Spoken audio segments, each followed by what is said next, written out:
demi aku yang hidup. Saudara, dosa daripada anak Tuhan, salah satu yang paling besar adalah, saya katakan kepada murid-murid daripada CIT, bukan dosa nyontek, perjinahan, pencurian, dosa membunuh. Itu dosa bagi saya itu dosa yang mengerikan, tapi bukan dosa yang paling besar yang bisa dilakukan oleh seorang anak Tuhan. Dosa yang paling besar yang bisa dilakukan seorang anak Tuhan adalah dosa yang saya katakan dosa deisme. Deisme itu bukan ateisme, saudara. Ateisme itu mengatakan bahwa Tuhan itu tidak ada. Deisme mengatakan Tuhan itu ada, tetapi akhirnya tidak berpengaruh atau tidak hadir di dalam hidup kita. Jadi dalam mulut bibir kita mengatakan Tuhan itu ada, dalam tindakan kita sehari-hari, Tuhan yang ada itu tidak kita hadirkan dalam hidup kita.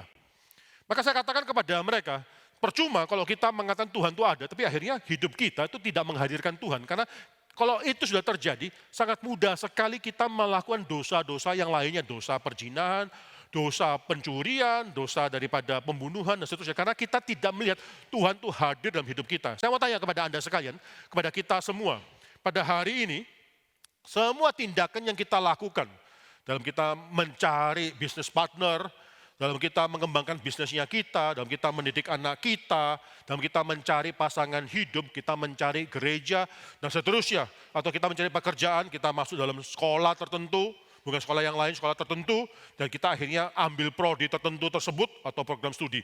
Saya mau tanya, apakah semua keputusan yang kita lakukan itu sudah menghadirkan Tuhan di dalamnya? Apakah kita pikirkan, saya mau belajar ini karena saya tahu dalam kerajaan Tuhan, saya bisa mengembangkan kerajaan Tuhan dalam hal ini.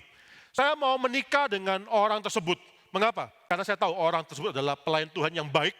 Orang tersebut adalah orang yang bisa bersama-sama dengan saya melakukan pekerjaan Tuhan setelah kami menikah. Anak saya masukkan dalam sekolah ini. Mengapa? Karena sekolah ini saya tahu anak saya di sana itu bisa dididik dengan baik, dengan akhirnya mengenal Tuhan. Saya mendidik anak saya itu karena ya saya mau akhirnya dalam hidup daripada anak saya, nama Tuhan itu lebih dipermuliakan.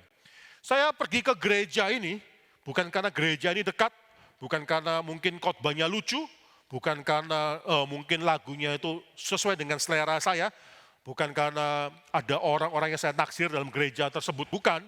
Saya datang ke gereja ini karena firman Tuhan itu dipentingkan oleh gereja ini. Saudara, apapun yang kita lakukan, apakah kita sudah menghadirkan Kristus di dalam hidup kita?